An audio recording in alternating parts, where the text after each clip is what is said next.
Revista Libero. Calma, es fútbol. Un podcast de Javier Aznar y Enrique Ballester para la revista Libero.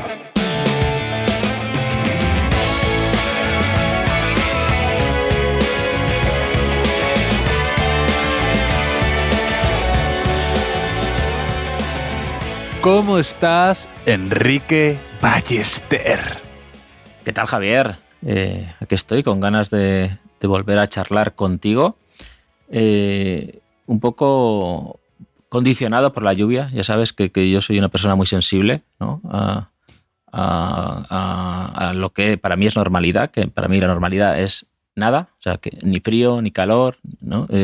Ningún tipo de precipitación, ni exterior ni interior en mi corazón, y son días muy lluviosos en mi ciudad, y si digo más tonterías de la cuenta es porque me afecta bastante. Eres PAS, ¿no? Persona altamente sensible o algo así. Eres un poco que te afectan, ciclotímico, un poco te afectan las variantes externas que están fuera de tu control. Soy flojo, si quieres llamar PAS, ¿no? No me quiero poner etiquetas tampoco, ¿no? Pero en Madrid hace un frío estos días también. Tremendo. Soy muy bueno abrazando excusas, ¿no? Para justificar mi bajo rendimiento en general en la vida. Estos días de invierno, de mercado de invierno, Enrique, hay muchos análisis, ¿no? De qué les falta a qué equipo, ¿no? ¿Qué pueden incorporar? ¿Qué pueden ir mirando, bicheando, ¿no? En el mercado para apuntalar el equipo, para conseguir los objetivos, que puede ser salvar la categoría, entrar en Europa, asaltar la liga, depende de cada uno de sus objetivos. Y muchos de estos equipos buscan jugadores que tengan distintas condiciones, ¿no? Y en varios análisis que me han hecho, que me han mandado, que me han explicado estos días de Navidad, amigos, gente cercana, desconocidos, ¿no? Sobre la situación del Real Madrid, por ejemplo, muchos me dicen que faltan jugadores con IQ, Enrique. Y esto lo he visto de manera un poco recurrente, ¿no? Esto de que al Madrid le falta IQ, a la plantilla, al vestuario, ¿no? ¿Tú cómo interpretas esto de lo que dicen IQ, Enrique? De un poco, ¿no? Ya. Primero... Sí, primero es verdad que se dice a veces, ¿no? Un poco que el fútbol está abrazando tanto el físico y el ritmo, ¿no? Que falta un poco de inteligencia, pero yo tengo una duda ahí. O sea, ¿eran antes los jugadores más inteligentes o se exponían menos, ¿no? Y los idealizabas, Javier? Esto es algo, o sea, esa exposición constante que tenemos todos en redes, por ejemplo, redes sociales, porque no solo con los futbolistas. Tú ahora ves a escritores, ¿no? Cantantes, políticos, ¿no? Figuras que podrían ser muy reconocidas hace unas décadas o siglos, y ahora dices, ostras, pues igual no hay tanto genio como yo pensaba, ¿no? ¿Por qué? Esto lo dice Sergio Cortina a veces, que deberíamos aprender de Andrea Pirlo, todos, ¿no? De no hablar para parecer listo, ¿no? Hacerte un poco misterioso. Entonces yo recomiendo a los futbolistas, o sea, dejando a un lado las decisiones que tomen en el campo, ¿no? Pues que intenten hablar poco, como Pirlo, dejarse barbita, mirar al infinito, y entonces quizá los valoren más por su inteligencia. Bueno, eso es lo que decía Andy Warhol, que hablaba de que en cuanto abres la boca se desvanece el misterio, ¿no? Se hace puff, decía, como que ya pierdes todo lo que han proyectado en ti, ¿no? Que a lo mejor eres o piensas. Pero no, aquí es verdad que cuando se habla a veces de IQ en el fútbol, no es tanto ser un jugador o ser una persona muy inteligente, ¿no? O que realmente que no haga declaraciones polémicas o que no se meta en follones, sino que a veces es la capacidad del jugador, ¿no? Para, digamos, optimizar e interpretar el juego de tal manera que potencie las virtudes de su equipo y disminuya sus defectos, ¿no? A veces incluso sacrificándose o haciendo un trabajo invisible para el gran público. Es verdad que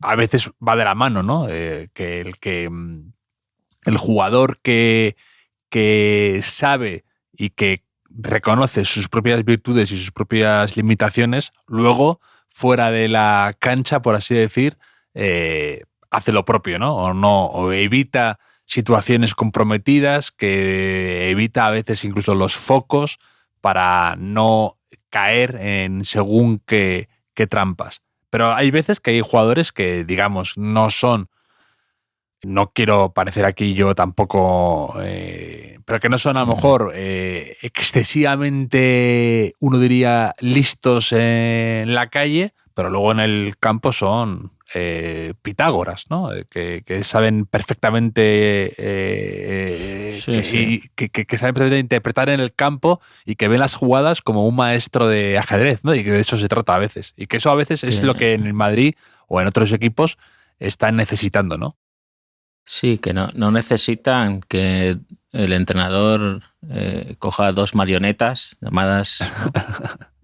Presionín y señor Pase Bueno y les explique lo que tienen que hacer, ¿no? Es verdad, a ver, esta inteligencia futbolística para mí se resume en algo que ya has insinuado, ¿no? O sea, en ser capaz de encontrar soluciones a los problemas de tu equipo, ¿no?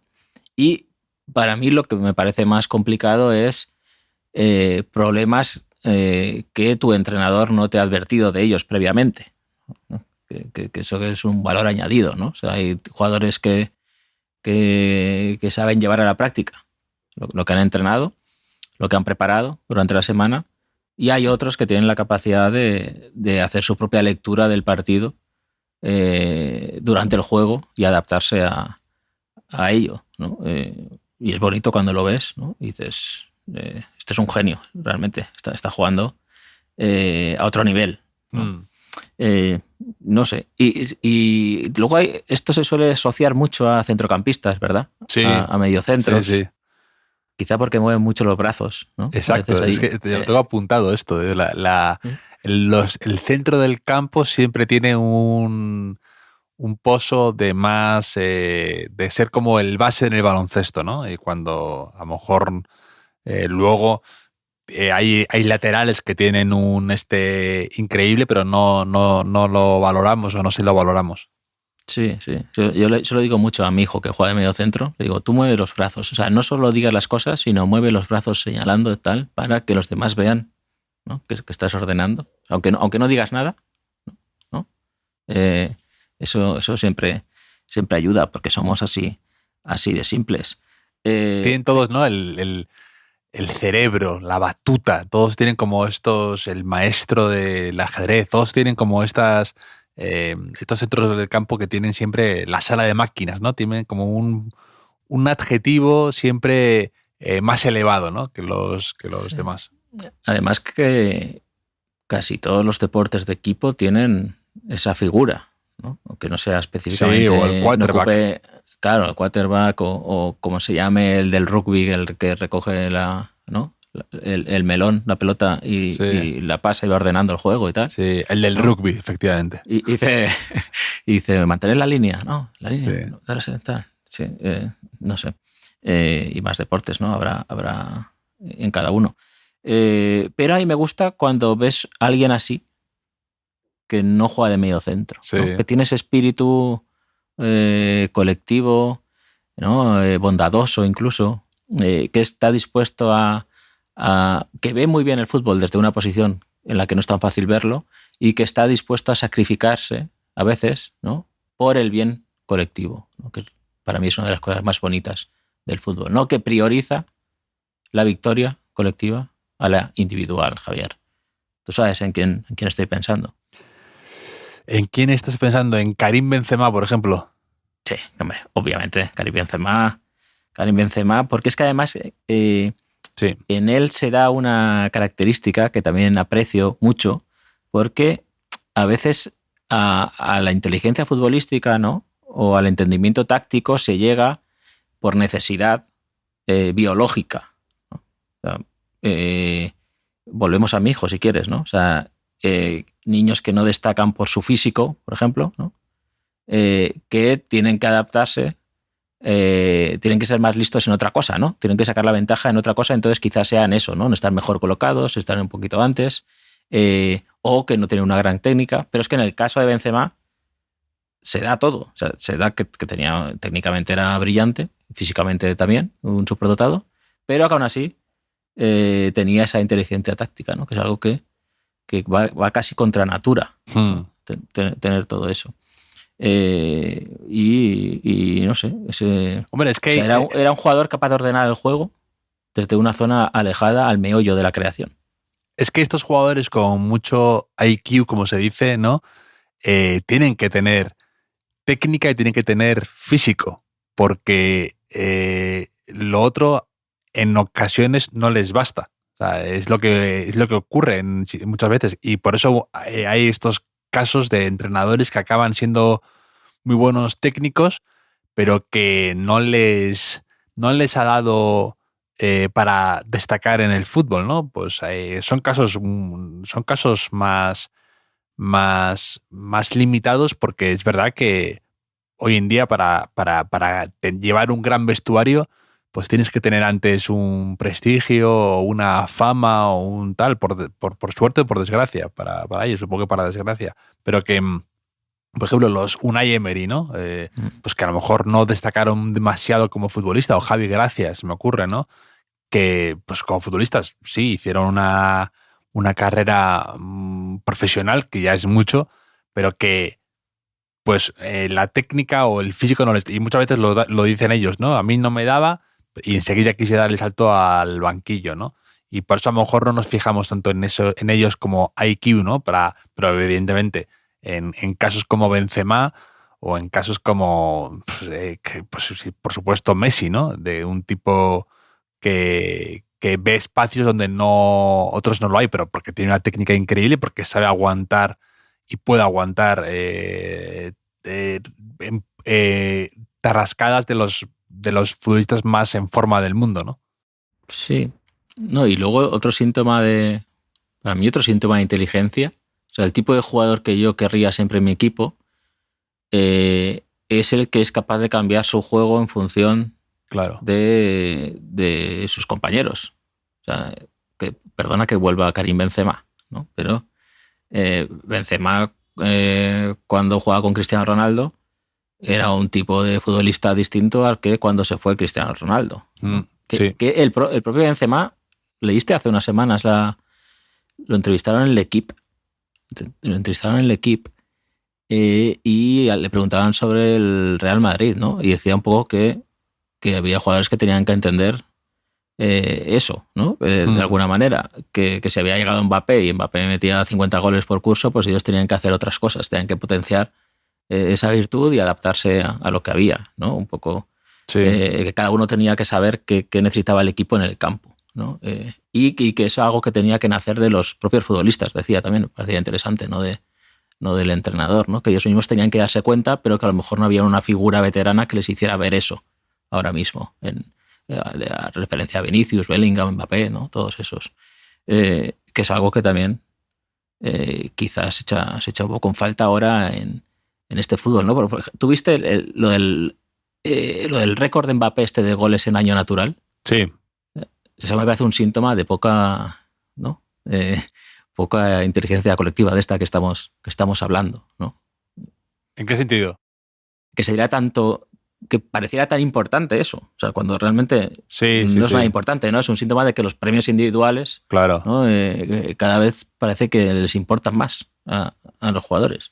No, les importa más porque en el fondo para ellos pues tienen incentivos, como te dije otro día, de los contratos, para eso se traduce en dinero, se traduce en reconocimiento, pero es verdad que es problemático, ¿no? Yo lo escribía en el ABC que tanto follón con el Balón de Oro de Vinicius o el récord de goles individual de Mbappé son síntomas con sabor galáctico, ¿sabes? Que era muy de estos logros individuales, de las fotos con el Balón de Oro en el Bernabéu, pero luego pocos títulos levantados. Eso es síntoma de algo grave. Y yo entiendo que cuando no levantas títulos hay que aferrarse a veces a alguna alegría para esto, ¿no? Pero que cuando se convierte en cuestión de Estado, por así decir, lo del Balón de Oro y tal, o que Courtois no estaba en The Best o no sé qué, que es que me da igual y me aburre muchísimo estas distinciones individuales. Y entiendo que hay casos, por ejemplo, cuando no le metieron a Rafinha en el 11 de no sé qué de la FIFA o tal, Flick hizo un alegato defendiendo a Rafinha, y creo que a veces hay que hacerlo, ¿no? De, oye, pero tú eres el técnico y crees que tu jugador está siendo menospreciado, y sales a la palestra y hablas y le elevas, ¿no? Bien, pero ya está. No se puede convertir en cuestión de Estado, y lo que dices tú, para mí eso es síntoma de poca inteligencia colectiva. Ya. Y hablando de síntomas, ¿tú crees que estar suscrito al equipo es un síntoma de que soy una persona intelectual? Es Le Monde Diplomatique en deporte, ¿no? Sí. Es que estoy suscrito, Javier. Ah, estás suscrito. Pero cuidado con las falsas apariencias, que esto también pasa con algunos jugadores que hacen muchos aspavientos, pero quizá hacen aspavientos equivocados, porque yo estoy suscrito por error al equipo, porque creo que fue en marzo, y ahora te diré por qué creo que fue en marzo. En el equipo hicieron un extenso reportaje sobre Bob Bulgaris, el presidente del Club Deportivo Castellón, ¿vale? Era de pago este reportaje, y yo dije, bueno, tengo que leerlo, ¿no? Porque quizá pueda... Lo mismo que hicieron todos los medios con la entrevista a Benzema, ¿no? Sí. Que luego... que es algo que también te sientes un poco idiota, estás suscrito y luego te lo traducen encima, ¿no? En los medios españoles. Pues me acogí a una oferta de suscripción del equipo para luego fusilar el reportaje de entrevista que habían hecho con Bob Bulgaris en mi periódico, ¿no? Que fue muy bien, pero me salió caro ese día de trabajo porque no leía la letra pequeña de la suscripción, y yo pensaba que iba a estar un mes y luego me daba de baja, pero tengo un año de permanencia. Tengo un año de permanencia. No sé si pago 13 euros al mes o algo así al equipo. Y hasta marzo, o sea, envié un email incluso, y me explicaron muy amablemente que no puedes salirte. Hasta marzo estoy atrapado en el equipo. Bueno, no pasa nada. Entonces a veces entro, ¿no? Sí, tienes que amortizarlo. Vas a empezar aquí, como hacías con The Guardian, vas a empezar a soltar perlas del equipo con total naturalidad y claro, normalidad. Sí, pero claro, creo que lo único que he leído de verdad en un año es lo de Benzema. Y luego resulta que lo podía haber leído en el Marca o en el As. Bueno, pero entonces, no es lo mismo. Citas aquí el equipo y nos elevas, Enrique. Es claro, como eso, el New Yorker, cosas así. Cuidado, porque de entrada has dicho, estás suscrito al equipo, qué persona más inteligente, ¿no? Y es al contrario, ha acabado suscrito al equipo por idiota, ¿no? Sí. Por poco hábil. ¿Cómo has llegado ahí es lo de menos, Enrique? No importa tanto el camino a veces. Claro, como Mendy salvando un gol bajo palos, ¿no? ¿Cómo ha llegado hasta ahí? Mendy, efectivamente, Mendy. Más jugadores, eso, que yo en mi cabeza, cuando pienso en jugadores con IQ, jugadores inteligentes, jugadores que tienen grandes capacidades, ¿cómo se dice eso? Capacidades cognitivas, no, capacidades, ¿cómo se dice? Altas capacidades, ¿no? Como que para mí son jugadores listos, ¿no? Yo pienso en Dani Olmo, por ejemplo, ¿no? Creo que es un jugador muy adaptable, que quizá no es un portento en nada, pero sin embargo él sabe encontrar y brillar de algún modo, ¿no? Para ti será Cés Fábregas, ¿no? Que es el... Bueno, quizá en parte sí, pero quizá no era... Sí que es verdad, sí, no voy a decir nada malo de Fábregas, la verdad, porque supo adaptarse incluso a jugar a falso 9, a un ritmo distinto de la Premier, ¿no? Sabía combinar muchas maneras de jugar a fútbol, ¿no? Yo diría, por ejemplo, o sea, si la inteligencia futbolística también es optimizar tus recursos, Raúl González Blanco, por ejemplo. Raúl González Blanco que subió tenía esa inteligencia futbolística innata, yo diría, para ir resolviendo problemas con sencillez y eficiencia en distintas posiciones del campo. No sé qué más jugadores puedes pensar. Yo pienso, por ejemplo, siempre lo he pensado, pero en esta versión suya un poco veterana, aún más, Griezmann. Griezmann para mí es un jugador que sabe muy bien lo que cada equipo necesita de él, que luego a lo mejor Griezmann es fuera del campo, fuera de que era un tipo a lo mejor que, pues eso, que dices, pues cometió un error yéndose al Barça, ¿no? Un error, ¿no? Que es firmar un contratazo y con uno de los mejores equipos del mundo, ¿no? Pero bueno, que a lo mejor ha cometido errores, ¿no? O que, pues eso, consiguió un poco que su equipo, su propia afición le pitara de vuelta, estas cosas, ¿no? Que quizás no está en el libro de estilo del jugador con gran IQ, ¿no? Pero Griezmann para mí es un jugador que sí que ha podido jugar de delantero, casi de extremo, de media punta, que sabe muy bien interpretar las jugadas, darle la velocidad necesaria, que por supuesto es un jugador muy técnico, por supuesto es un jugador con un gran físico, que a lo mejor parece algo más enclenque, pero es como un pura sangre en realidad. Pero es un jugador para mí que muy, muy listo. O sea, un jugador que yo siempre querría... es un jugador muy de entrenador, ¿no? Ya, yo iba a decir Coque también. Iba a decir Andoni Iraola, por no decírselo. Sí. Mauro Silva. O sea, Mauro Silva tenía el partido en el bolsillo, ¿no? Sí. Es que a mí me gusta mucho el mediocentro que equilibra, ¿no? El que siempre está ahí siguiendo la jugada como olfateando dónde va a estar la pérdida, ¿no? El mediocentro que a la vez que está ofreciendo línea de pase ya está bien, bueno, Sergio Busquets, ¿no? Ya está pendiente de dónde tiene que estar colocado por si su equipo pierde el balón. A mí eso es de las cosas del fútbol que más me gustan. El 5 que engañó al mundo, ¿no? Decía Riquelme de Busquets, ¿no? Que decía, engañó al fútbol, porque tiene alma de 10, ¿no? Que sabe exactamente el tiempo de cada partido, como lo que necesita su equipo y todo esto. Yo también, mira, por ejemplo, para mí, cuando yo les veo, digo, qué tío, cómo sabe lo que necesita cada situación. Pienso también en Gerard Moreno, por ejemplo, ¿no?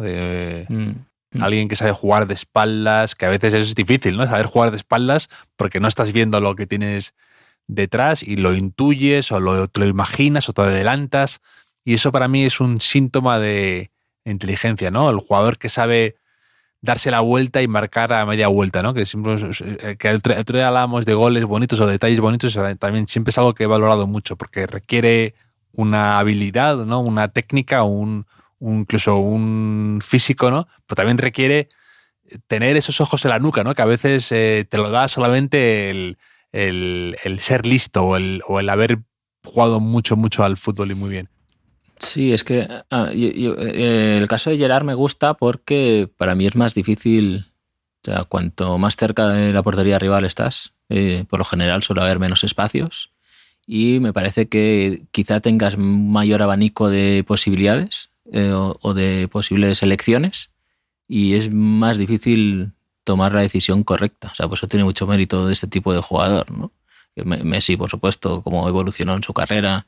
Lamine Yamal apareció y ya es verdad que tiene margen de mejora en la toma de decisiones, pero ya es muy bueno en ello, ¿no? Es más difícil, ¿no? Que a lo mejor que lo que tiene que hacer un central o lo que tiene que hacer un mediocentro para que digamos que bueno es tácticamente, ¿no? Quizás sí, pero es lo que dices tú, claro, que tienes un espacio más reducido, ¿no? Lo que el otro día hablábamos, de repente estás arrinconado en una banda y sacar petróleo de eso, ¿no? Eso es muy difícil. No solo te lo da la técnica, te lo da la visión, te lo da el el instinto, te lo da el saberte adelantar lo justísimo para que puedas estar ahí. Siempre se decía eso, ¿no? De Filippo Inzaghi, ¿no? Que era el típico delantero que siempre estaba ahí en el... Pero Filippo Inzaghi yo creo que con el VAR ahora estaría en 5 goles por temporada. Sí. Y sin VAR, ¿no? Morata igual, pero al contrario. Pero eso lo decía, creo que Pep Guardiola, otro jugador que era muy inteligente, que creo que él decía que Iniesta, Xavi, esta generación siguiente, que eran mejores que él porque podían jugar 20 metros más adelante, igual, ¿no? Que él no podía jugar en esa altura y estos podían jugar en las dos alturas, ¿no? Increíble que metes a Xavi Hernández, ¿eh? O sea, increíble que te hayas prestado para citarle. ¿Sabes qué? Bueno, no sé si te cuento una cosa de Xavi. Te doy un conato... Un segundo. Lo vamos a aparcar un momento, porque también tengo otros jugadores que no creo que se me olviden. Por ejemplo, en casos también de jugadores que eran, ¿cómo decirlo? Quizá no los lápices más afilados del cajón, pero que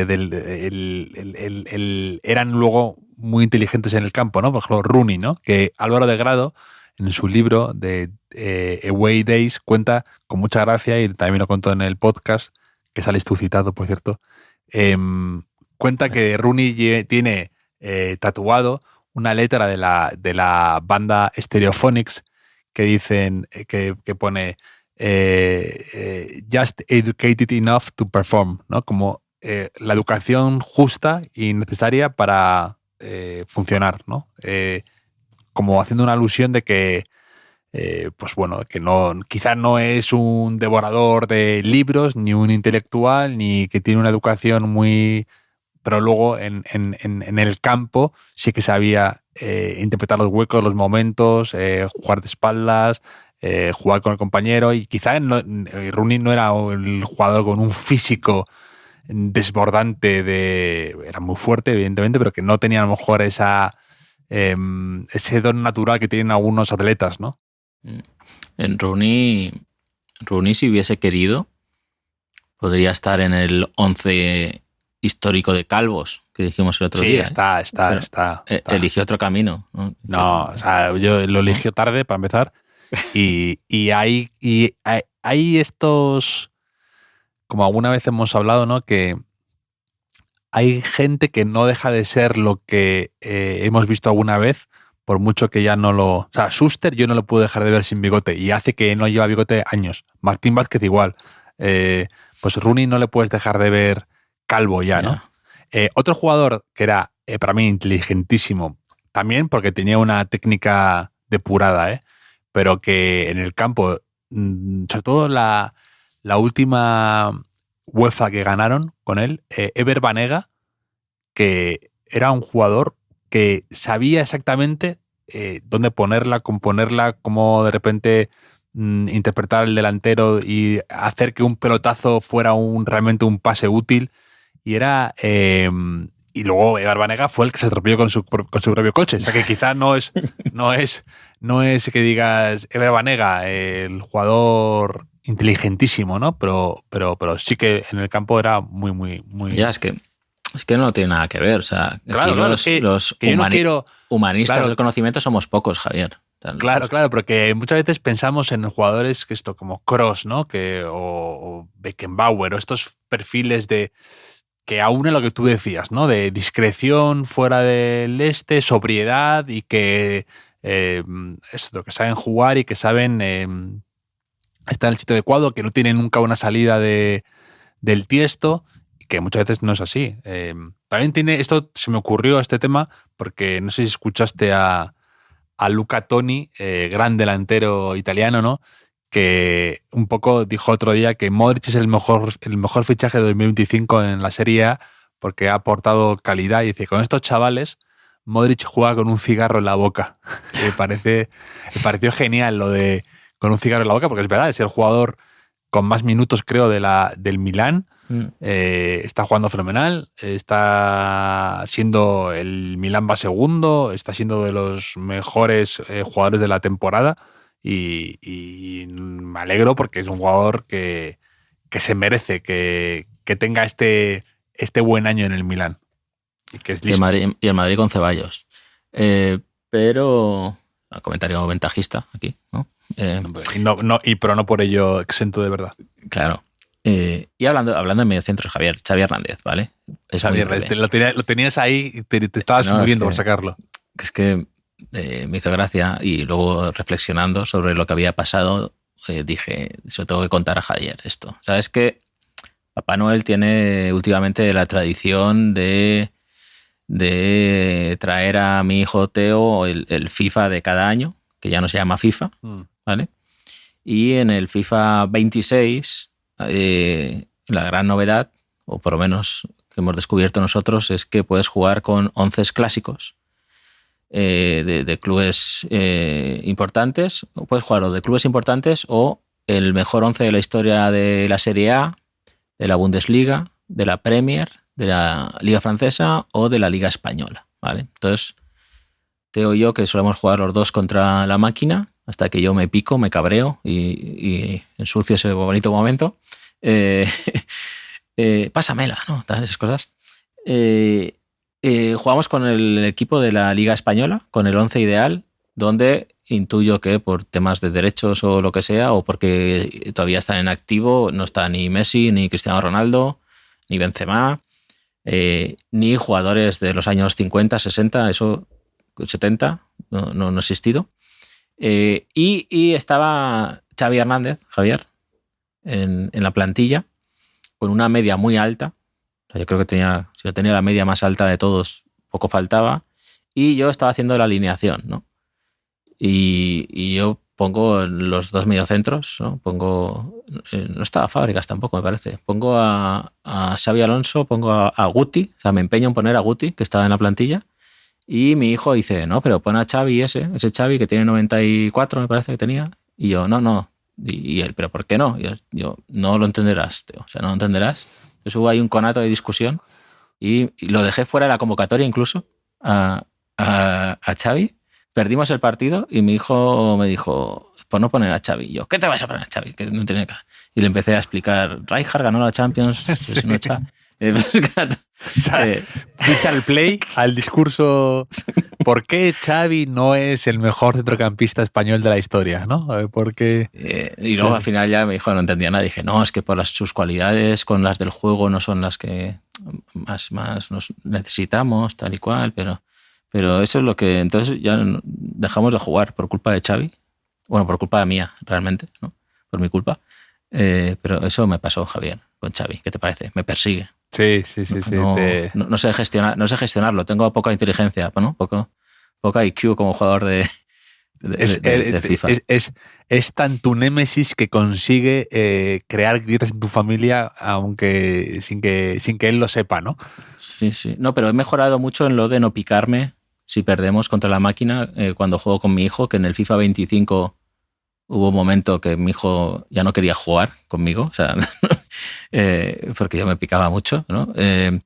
Y también he controlado un pico de adicción. O sea, el FIFA 24, que también lo compró Papá Noel, lo trajo Papá Noel a casa, se fue Teo a dormir y me quedé yo con el FIFA 24 hice la plantilla entera. Claro, no estaba mi equipo en segunda división en ese momento, tuneé jugadores 1 a 1, estuve jugando toda la madrugada, se me hizo de día, al segundo día tenía una tendinitis ya, muy mal. O sea, comprendí por qué desde el FIFA 2009 no entraba ninguno a casa, y ya cuando estuve a punto de perder el trabajo, el matrimonio, todo, por suerte me salvó la pereza, Javier, porque me desperté un día dispuesto a jugar al FIFA y mis hijos habían cambiado de juego, al Mario Kart, creo recordar, y me dio pereza levantarme y cambiar el juego. Entonces dije, pues ya no pasa nada, ¿no? Y se me quitó el vicio, pero hay que tener cuidado con estos regalos de Papá Noel o de los Reyes envenenados. Sí, hay algún regalo que te consume la vida en 3 días o 4 días, ¿no? Desde que te lo hacen entrega. Yo tengo buenos recuerdos de regalos de Reyes y de futboleros, me acuerdo, muchos recuerdos futboleros de regalos. ¿Tú tienes alguno?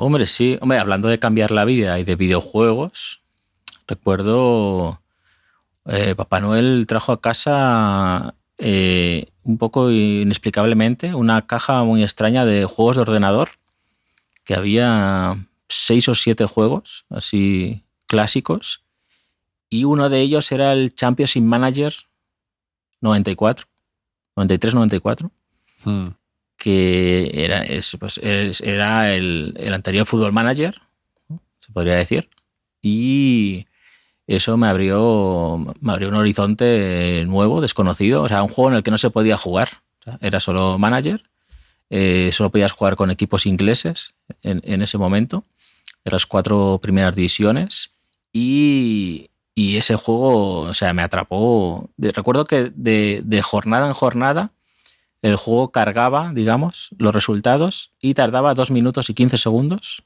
Y en ese tiempo es todo lo que yo estudiaba en el instituto. Aprovechaba para hacer los deberes y todo eso. Era y así pasaba la tarde entera. O sea y digo que me cambió la vida porque creo que eso influyó para que yo acabara haciendo letras puras porque tenía menos deberes y iba más rápido y entonces podía jugar más al Championship Manager. Entonces, igual no estaría yo hablando aquí contigo ahora, Javier.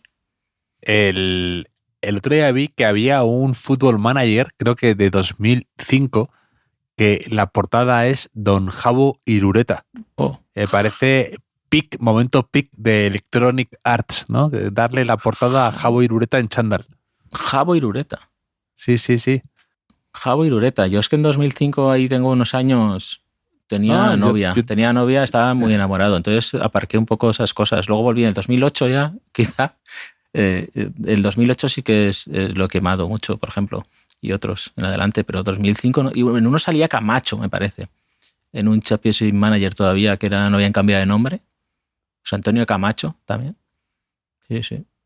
Es que solían poner en la versión inglesa del juego, claro, ponían entrenadores ingleses. Entonces aquí buscaron lo más parecido, ¿no? Vieron la gabardina de Jabo Irureta y dijeron, este es nuestro hombre. Es Javier Irureta, la nueva imagen de Total Club Manager 2005. Encima no era dice, si el año pasado se decantaron por el exentrenador del Real Madrid, Vicente del Bosque, para la portada de Total Club Manager, ahora le ha tocado el turno a otro entrenador español de actualidad, Javier Irureta. Ahora molaría que sacaran uno con Pacheta y Mendilibar, ¿no? Sí. Pacheta y Mendilibar, los dos. Ahí. Sí. Yo siempre me gustaba mucho en el PC Fútbol luego, que también era un regalo navideño, ¿no? Habitual. Que cuando salían jugadores contando cómo jugaban al juego. O sea, que me acuerdo algún artículo de Michel, de Luis Enrique, en la revista que iba adjunta al juego. Sí. No sé si ahora ya no jugarán, ahora es demasiado complejo o qué hacen. Ahora juegan mucho, ¿no? al FIFA y todo esto, y de hecho incluso algunos que mandaban cartas hacían protestas para mí ya ahora tiene demasiado protagonismo, ¿sabes? De su nota, ¿no? De su nota. ¿Quién fue eso? Sí. Pero me refiero no digo tanto a juegos de arcade, ¿no? Sino al Football Manager, por ejemplo, ahora te exige, es tan completo, tan exhaustivo, que realmente se parece mucho a lo que ya hacen en su vida, ¿no? Entonces, o sea, como que ya no quiero ver más datos, más estadísticas, ¿no? Más entrenamiento personalizado, ya lo tengo eso. Es como si un piloto de avión llegara a casa y jugara al Flight Simulator, ¿no? Pues a lo mejor es un poco redundante, sí. Sí, no sé. O sea, y lo que sí que a mí me ocurría que, por ejemplo, o sea, tú tenías regalos muy específicos de fútbol con los Reyes o Santa Claus. Sí. O sea, ¿cómo que específicos? ¿A qué te refieres con específicos de fútbol? Ropa de fútbol, botas, balones. Sí, porque sabían que yo, para empezar, de pequeño, era de verdad, era famoso en mi colegio, porque mi madre era profesora, entonces tenía tantos balones de fútbol en el coche, mi pobre madre, que era como... O sea, yo tenía el asiento de atrás lleno de balones, el maletero lleno de balones, que iba yo, cada vez que encontraba un balón o me regalaban o lo dejaba ahí, entonces ya no lo subía a casa y me lo dejaba ahí. Entonces siempre, muchas veces, sabía que tenía un balón ahí y me iba al coche de mi madre, cogíamos el balón y jugábamos. Y era, o sea, a mí un balón de fútbol toda la vida ha sido lo que me ha regalado cualquier persona, amigos de mis padres, mis conocidos, porque sabían que era lo que más feliz me podía hacer y lo más fácil, ¿no? Luego, sí, también por Reyes y cosas así, de repente me regalaban alguna cosa de botas de fútbol, ¿no? De repente las Nike Tiempo, me acuerdo, que era increíble, ¿no? Que eran mis botas favoritas de todos los tiempos. O de repente te regalaban unas espinilleras nuevas, ¿no? O yo qué sé, también me acuerdo un año me regalaron los guantes de portero, unos Bullsport de estos que salía la imagen Tarconi, que era portero de la Juventus. Y los tengo ahí, los tenía ahí como me hizo mucha ilusión. O sea, y yo portero no jugué nada, pero te lo regalaban, ¿no? Ya, y es que, no sé. Yo, por cierto, comparto los balones ahora mismo. En mi coche hay muchos balones, siempre. Un día escribí sobre eso, ¿no? De que nadie valora al amigo, ¿no? Que siempre lleva un balón, por si acaso. Claro, que, sí, no, sí. que figura clave esa. Todo el mundo juega y recuerda aquellos partiditos en pachangas o en la playa o donde fuera, o en una excursión, pero nadie se acuerda, ¿por qué había un balón ahí, no? Porque alguien pensó en eso antes, ¿no? Pero, quiero decir, yo es que incluso cuando en una pachanga con amigos, cuando el del balón oficial no ha llegado y hay uno que se ha adelantado y trae un balón para ir calentando y de repente esos 10 minutos te los ha cambiado ya. Sí, ¿no? Y luego hay un momento triste que ¿no? ¿Con qué balón jugamos? ¿No? Y se queda descartado algún balón. Pero él asume que ese balón no es para jugar, es para entrenar, es diferente, es como él sabe cuál es el papel de ese balón. Es que tampoco hay que pasarse, ¿eh? Porque, por ejemplo, luego está el clásico de como es mi balón, ¿no? Yo soy el que hace los equipos, yo soy el que tira los penaltis. Ese ya no, o sea, se puede llamar, yo me imagino así a Álvaro Morata de niño, ¿no? El síndrome Morata, se puede decir, no lo sé. Sí, yo me imagino también así a Bruno Fernández también, que sabes que le desprecio absolutamente y le detesto. Y yo estoy me estoy reconciliando con Xavi, pero yo me imagino a Xavi ahí en terraza con el balón. Si no me pitas algo, me llevo el balón y no jugamos más, ¿no? Sí. Eso es así, no pasa nada. Pero lo que decía de regalos navideños es que yo creo que todo lo relacionado al fútbol era... O sea, creo que yo consideraba que tenía derecho a ellos sin esperar a los Reyes o Papá Noel. Entonces igual ya... Claro. Ya eran regalos de a diario, casi. O mucho en mi cumpleaños, porque es en junio, entonces cara al verano a lo mejor era más de camisetas de fútbol, de balón, del balón del Mundial, porque siempre era un Mundial Eurocopa, casi siempre. Entonces sí que un poco... Pero sí que recuerdo, sí. Y que a veces también era como...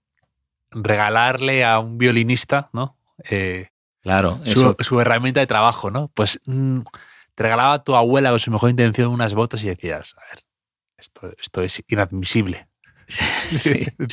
Yo con esto no puedo jugar. Dices, esto no es multitaco, ¿no? O cosas así como de, no, yo no juego con aluminio, ¿no? O viceversa. O cosas así, ¿no? Yo no voy a llevar unas Kelme, ¿no? No había... no hay algo de Javier Cansados, ¿no? Sobre un poco, la abuela. Sí, el FIFA y el Pro. Sí. Bueno, un grande, Javier Cansado. No, pero sí que recuerdo, por ejemplo, un Papá Noel me trajo un Pro Action Football. Maravilla. Que lo flipamos mucho, esa Navidad ahí jugando todos los primos y demás. El pobre Subutio estaría en el armario diciendo, ¿no? Como en Toy Story. Sí, la pureza del Subutio. Llegaba el Pro Action Football con el imán, ¿no? Y decías, y el Subutio le miraba con desprecio, ¿no? Que luego, luego en el instituto volvimos al Subutio. Estudiamos hasta mundiales de Subutio. Pero, y recuerdo... Peor es las drogas, pero bueno, sí.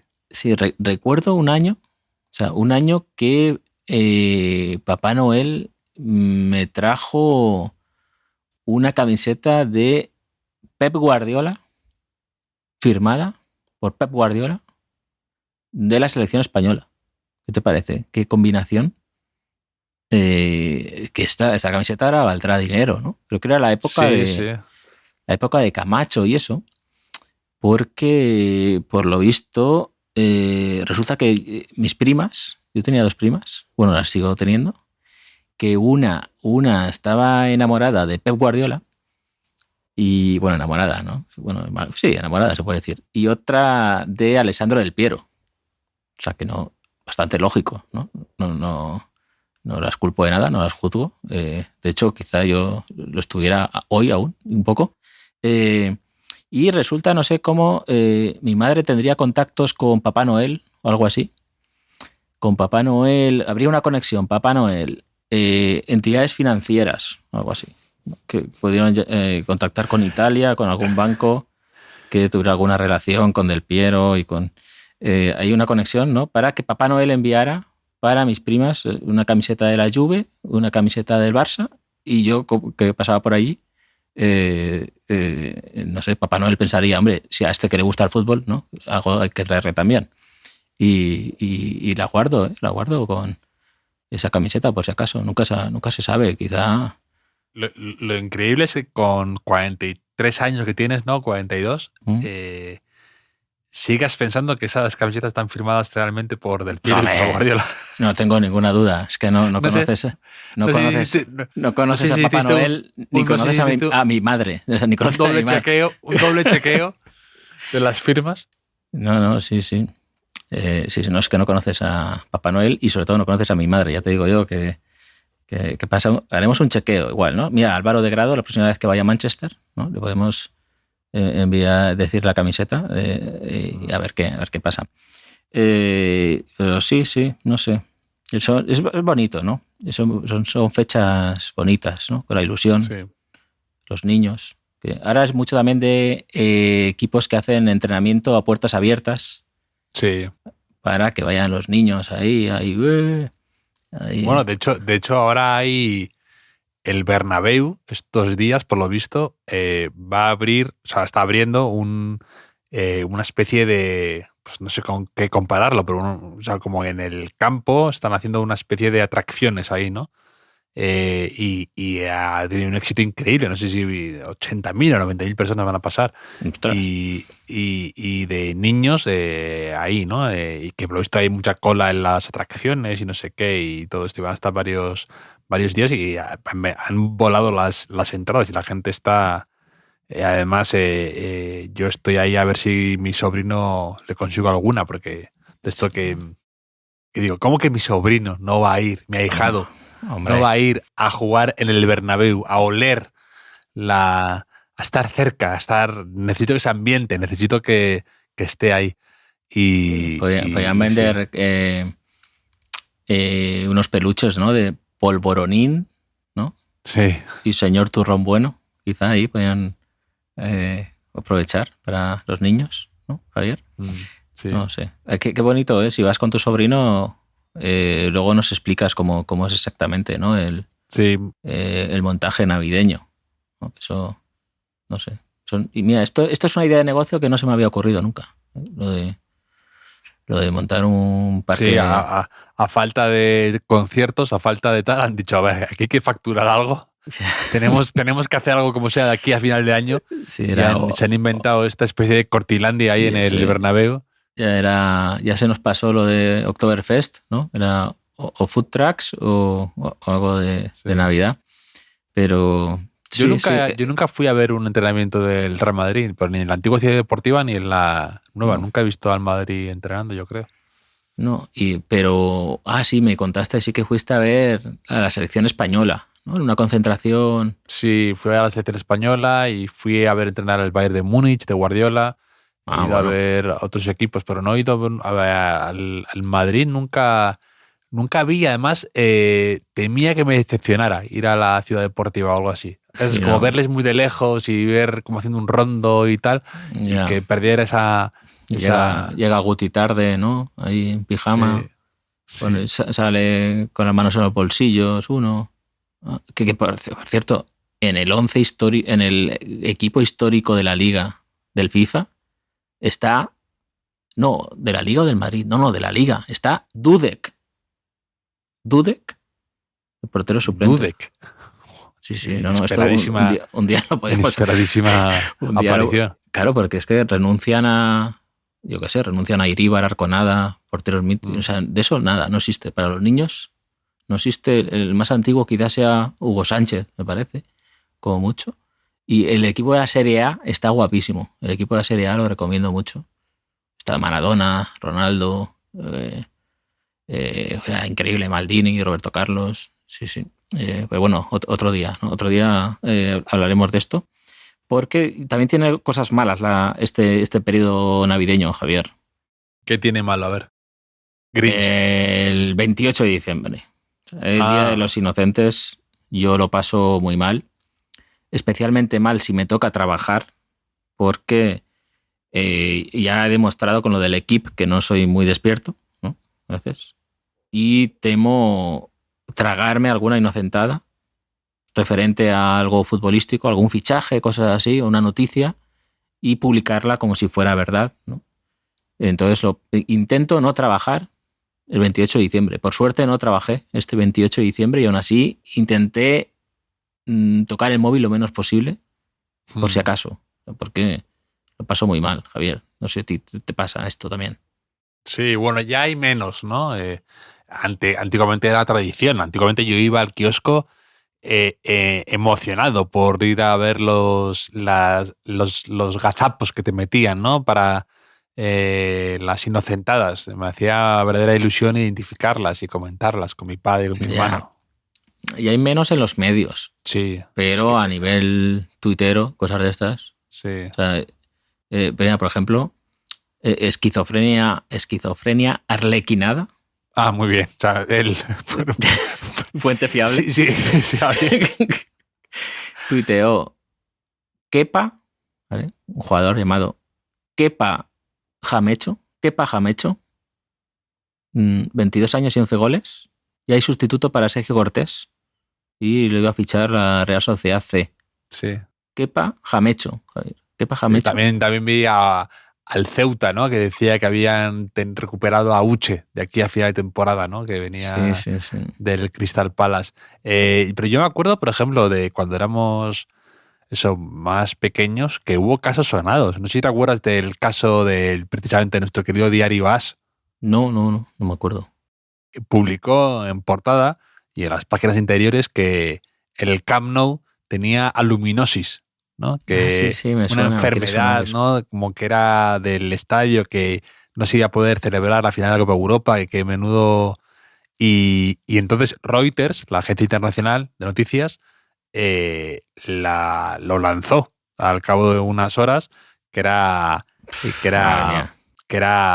esto, que tenía luminosis y todo esto. Entonces tuvieron luego al cabo de una hora que rectificar y decir, no, hemos sido víctimas de una inocentada, explíquele al mundo lo que es la inocentada y todo esto.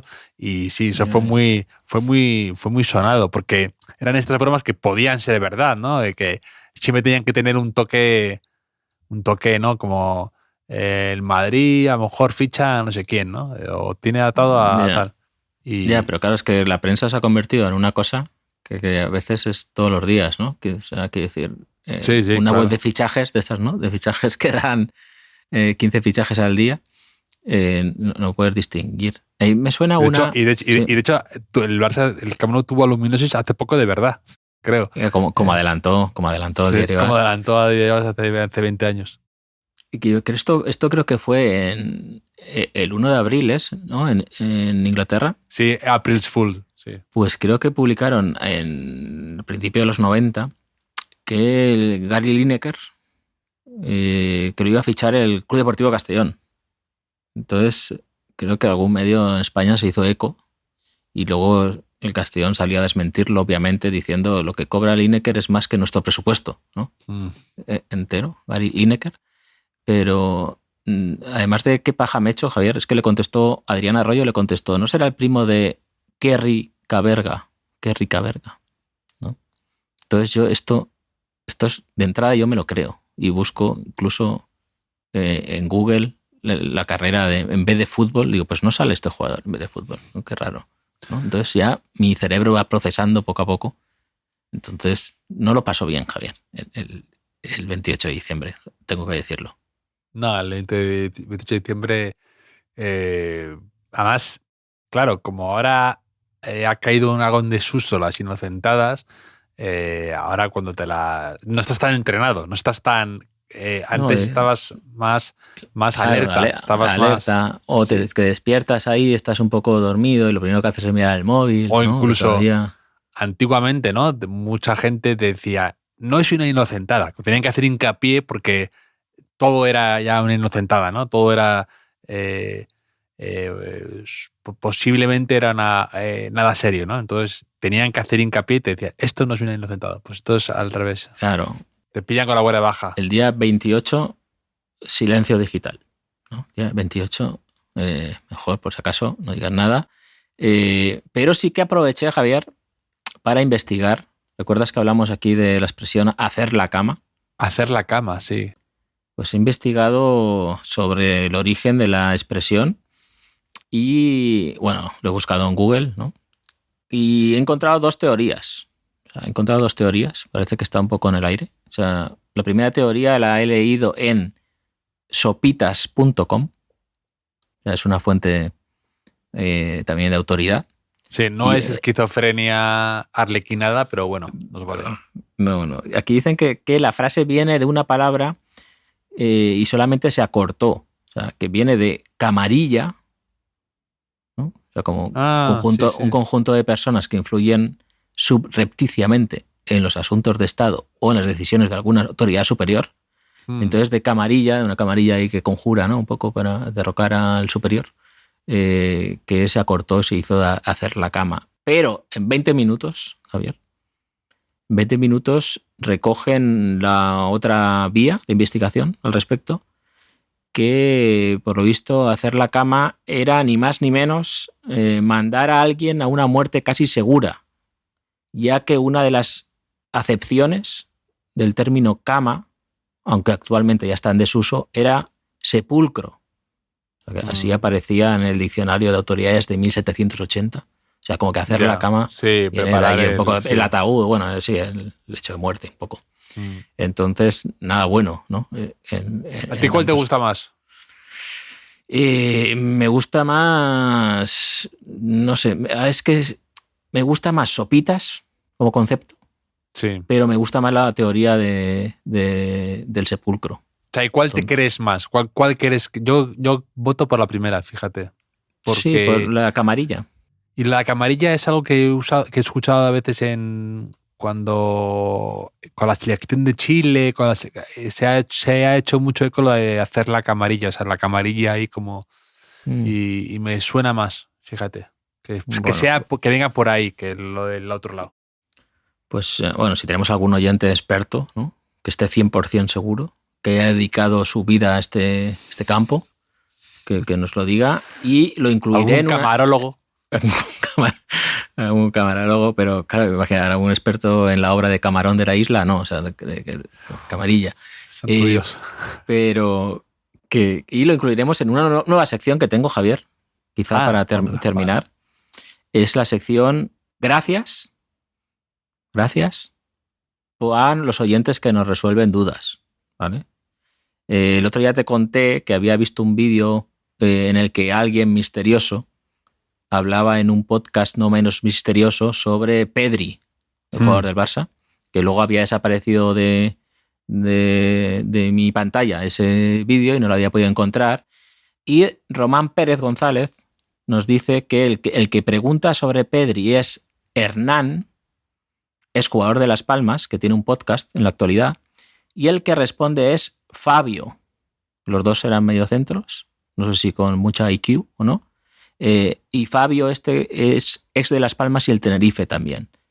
Y dice Román, es una respuesta fiable porque la he hecho con el reglamento en la mano. Así que gracias a Román Pérez y gracias, pero no, a Jorge Marrero, que nos escribió, nos dijo, creo que el futbolista que hablaba de Pedri era Mantovani. Mantovani. Mantovani habla bien el tipo, además, ¿eh? Le he visto alguna... Es que igual también contó lo mismo Mantovani, que yo creo que sí que fue a otro podcast hace un tiempo, ¿no? Que estuvo en el Leganés luego bastante tiempo, ¿no? Entonces, bueno, gracias también. Sección gracias a Jorge Marrero también. Entonces, dudas resueltas. Estamos aprendiendo mucho en este podcast, Javier, que es es uno parar de aprender. Es uno parar. El objetivo fundacional de Calma es fútbol. Es fútbol. Es el aprendizaje continuo. Que para saber más, precisamente, para aprender más, que nos pueden mandar, comentar qué jugadores ellos identifican con gran IQ, que es como hemos descrito, es algo laxo, ¿no? El concepto, pero que está tan de moda este término, esta definición, que qué más jugadores ellos asocian con esto, ¿no? Yo voy a dejar alguno más, fíjate, ya para despedida, que me encantó, me impresionó en el Bernabéu, un jugador de estos raros, que dirías, no están entre ni los 200 jugadores más reconocidos o más famosos que han podido deslumbrarte en un estadio, pero por ejemplo, Dusan Tadic, jugador del Ajax, en ese 4-1 del Ajax al Real Madrid famoso, que precipitó un poco la institución de Solari y que hubo un poco de antes y después en Europa para el Madrid, ese jugador a mí me dejó impresionado en el Bernabéu por cómo movía las paredes, cómo interpretaba el juego, cómo recibía, cómo se giraba, cómo hacía mejor a los compañeros. Me pareció impresionante. Bernardo Silva también lo tengo un poco en esa categoría. Verón, ¿no? Xavi Prieto, que otro día decía Marcelo que había sido un jugador, uno de los extremos o uno de los jugadores que caía a banda que más difíciles le había resultado de defender. Xavi Prieto, que no estaría entre un jugador que haría sufrir a Marcelo, ¿no? A priori. Como no está en nuestra cabeza, no es un extremo vertiginoso, ¿no? Y sin embargo, Marcelo le recordaba con ciertas pesadillas. Y alguno más. Seguro que tú tienes alguno o que nuestros oyentes tienen más. Sí. Vaya clase Xavi Prieto, ¿eh? Madre mía. Es que nos olvidamos de jugadores impresionantes enseguida. Xavi Prieto, una carrera increíble. Claro, pero increíble. Un jugador discreto, ¿no? Tranquilo, no en ese otro sin afán 11, de protagonismo. Claro, ese otro 11 que hablamos a veces de mejores futbolistas que nunca han sido internacionales. Exacto, sí. Estaría ahí. Xavi Prieto estaría. Recuerdo una vez la tranquilidad que tenía para tirar penaltis. Esto es un poco síntoma de jugadores inteligentes, ¿no? ¿Es Mendieta, quizá? No sé. Que nos digan nuestros oyentes, Javier. Que nos lo digan y lo comentaremos en el próximo episodio. Episodio en el que te contaré la historia de Xabi Alonso, Argentina, ¿no? Una estirpe familiar ahí, que se puede leer en la revista Libero de este fin de año. Y ha sido un placer, Javier, como siempre. Un placer y hablamos pronto y largo. Un abrazo enorme. Un abrazo.